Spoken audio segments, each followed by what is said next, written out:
नमस्कार दोस्तों। आइए हम लोग इंडियन पॉलिटी एंड गवर्नेंस के संदर्भ में प्रमुख रूप से चर्चा करते हैं। पिछले क्लास में हम लोगों ने देखा था कि मौलिक अधिकार यानी कि फंडामेंटल राइट, मूल अधिकार क्या है। अब नेक्स्ट क्लास में हम लोग चर्चा करेंगे आज कि राज्य के नीति निर्देशक तत्व, जो directive policy and state policy है, राज्य के नीति निर्देशक तत्व क्या हैं। आपको पता है कि भारतीय संविधान में इसे भाग 4 में 36 से 51 के बीच रखा गया है, ठीक है, जो कि आयरलैंड के संविधान से प्रेरित है, ठीक है। और यह जो व्यवस्था है यह एक कल्याणकारी व्यवस्था है। कल्याणकारी यानी कि देश में जो सामाजिक आर्थिक न्याय को प्राप्त करने का जो एक लक्ष्य है वह भारतीय संविधान के दर्शन में अगर बात की जाए तो राज्य के नीति निर्देशक तत्व में ही समाहित है, ठीक है। इसका उद्देश्य क्या है? लोक कल्याणकारी राज्य की स्थापना करना, आर्थिक व सामाजिक लोकतंत्र की स्थापना करना, भारत सरकार के कल्याणकारियों का एक आधार जो योजनाएं हैं इसी से प्रेरित हैं। इसमें संविधान का दर्शन भी निहित है, ठीक है। जब कभी न्यायपालिका के सम्मुख कोई संवैधानिक कठिनाइयां, ठीक है, उत्पन्न हुई है तो न्यायपालिका ने संविधान की प्रस्तावना तथा राज्य के नीति निर्देशक तत्वों को ध्यान में रखकर संविधान को समझने का प्रयास राज्य के नीति निर्देशक तत्व प्रस्तावना से ही करता है। ये मुख्य बात है। डॉक्टर अंबेडकर के शब्दों में निर्देशक तत्वों का बहुत बड़ा मूल्य है। यह भारतीय राज्य व्यवस्था के लक्ष्य यानी जो आर्थिक लोकतंत्र को निर्धारित करने का कार्य करता है, डीपीएसपी, ठीक है, जो भारतीय लोकतंत्र में ये करने का कार्य करता है, ठीक है। ग्रैनविल ऑस्टिन ने कहा है कि निर्देशक तत्व सामाजिक क्रांति के उद्देश्यों की प्राप्ति का एक माध्यम है। ग्रैनविल ऑस्टिन ने कहा है कि जो निर्देशक तत्व है सामाजिक क्रांति के उद्देश्यों की प्राप्ति का एक माध्यम है।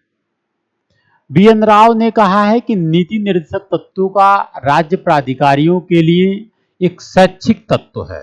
जो राज्य के प्राधिकारी हैं, जो अधिकारी हैं, उनके लिए क्या है? एक शैक्षिक तत्व है। अब हम लोग बात करते हैं कि इसके जो प्रमुख आर्टिकल हैं 36 से 51 के बीच क्या क्या बात किया गया है, इसके बारे में हम लोग चर्चा करते हैं। आर्टिकल 36 में इसके तहत राज्य की परिभाषा दिया गया जो 12 में बताया गया था, ठीक है। आर्टिकल 37 में बताया गया है कि यह न्यायालय द्वारा परिवर्तनीय नहीं है। जैसे फंडामेंटल राइट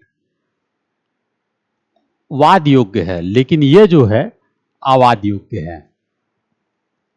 आर्टिकल 37 जो है इसमें बताया गया है कि यह न्यायालय द्वारा परिवर्तनीय नहीं है और यह देश के शासन के लिए आधारभूत और मूलभूत है, ठीक है।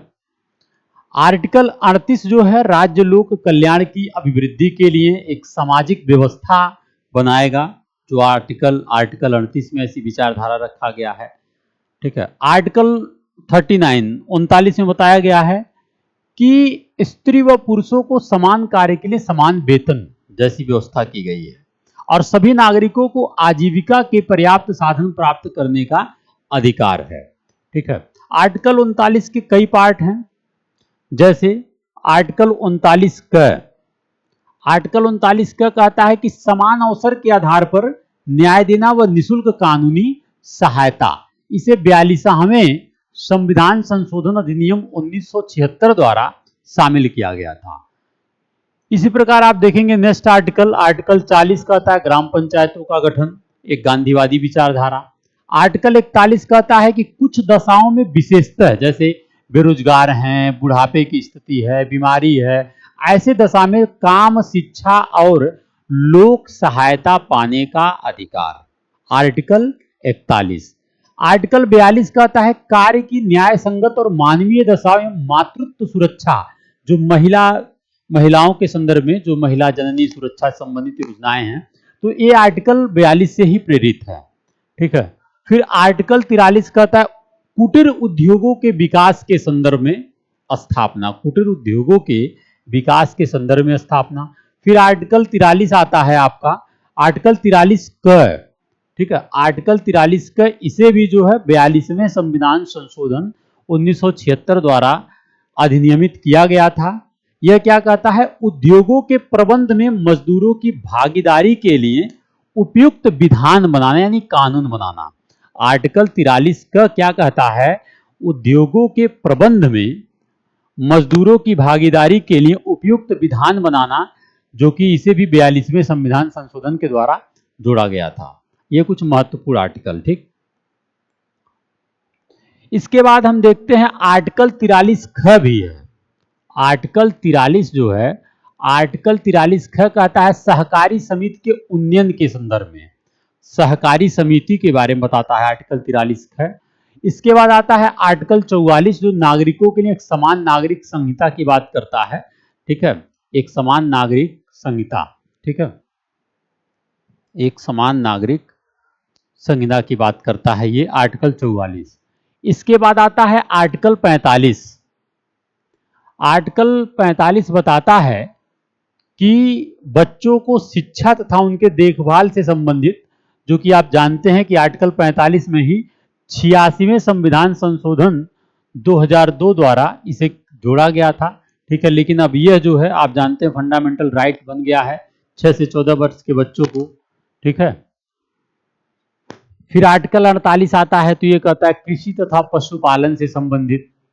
फिर आता है आर्टिकल 48 क, ये कहता है पर्यावरण की संरक्षण से संबंधित विशेष प्रावधान 48 क। फिर आपका आर्टिकल 50 आता है, आर्टिकल 50। आर्टिकल 50 क्या कहता है कि कार्यपालिका और विधायिका, ठीक है, कार्यपालिका और विधायिका में जो है, ठीक है, तो सॉरी कार्यपालिका और न्यायपालिका, ठीक है, कार्यपालिका और न्यायपालिका के कार्यों में पृथक्करण की बात करता है, सिपरेशन की बात करता है, ठीक है। आर्टिकल 50 मतलब बंटवारा कार्यपालिका और न्यायपालिका का बीच। फिर आर्टिकल 51 अंतर्राष्ट्रीय शांति और सुरक्षा की बात करता है, जिसे विदेश नीति के संदर्भ में भी बात किया गया है इसमें। अब थोड़ा सा हम लोग बात करते हैं कि मौलिक अधिकार और नीति निर्देशक तत्व में क्या अंतर है, fundamental right and DPSP direct policy and state policy में क्या अंतर है, इसको भी देख लेते हैं। मूल अधिकार न्यायालय द्वारा प्रवर्तनीय है, लेकिन नीति निर्देशक तत्व नहीं प्रवर्तनीय है। मूल अधिकार में राजनीतिक लोकतंत्र का आदर्श निहित है, जबकि नीति निर्देशक तत्व में सामाजिक आर्थिक लोकतंत्र का आदर्श निहित है। मूल अधिकार की कानून होने, अगर इसका उल्लंघन होगा तो इसके विरुद्ध कार्रवाई हो सकती है, लेकिन नीति निर्देशक तत्व का उल्लंघन होने पर ऐसी कोई कार्रवाई नहीं हो सकती है, क्योंकि नीति निर्देशक तत्व अवाद योग्य है, लेकिन वह वाद योग्य है। नेक्स्ट हम लोग बात करते हैं फंडामेंटल ड्यूटीज, मूल कर्तव्य। इसे जो है भाग 4 क में आर्टिकल 51 क में जोड़ा गया है, ठीक है, आर्टिकल 51 क में जोड़ा गया है, ठीक है। यह जो है सरदार स्वर्ण सिंह समिति के सिफारिश पर इसे 42वें संविधान संशोधन अधिनियम 1976 द्वारा संविधान में जोड़ा गया, जो कि भाग 4 क आर्टिकल 51 क, ठीक है। मूल कर्तव्य, और वर्तमान में 11 मूल कर्तव्य हैं, जैसे आप देखेंगे कि संविधान का पालन करना, राष्ट्रीय आंदोलन से जो प्रेरित आदर्श हैं उनको बनाए रखना, भारत की संप्रभुता, एकता, अखंडता को अक्षुण्ण रखना, हमारी जो सामाजिक सांस्कृतिक गौरवशाली परंपरा है उसके विचार को समझना, उसे सुरक्षित रखना, ठीक है। राष्ट्रगान के संदर्भ में राष्ट्र ध्वज का सम्मान करना, ठीक है। इसके साथ साथ वैज्ञानिक दृष्टिकोण, मानववाद, ठीक है, इसका विकास करना, ये सब क्या है, हमारा एक फंडामेंटल ड्यूटीज है, ठीक है। ये कुछ इंपॉर्टेंट चीजें था कि जो राज्य के नीति निर्देशक तत्व, मूल कर्तव्य, ठीक है, तो ये बहुत इंपॉर्टेंट है। इसके बाद हम लोग नेक्स्ट क्लास में आगे देखेंगे। जय हिंद।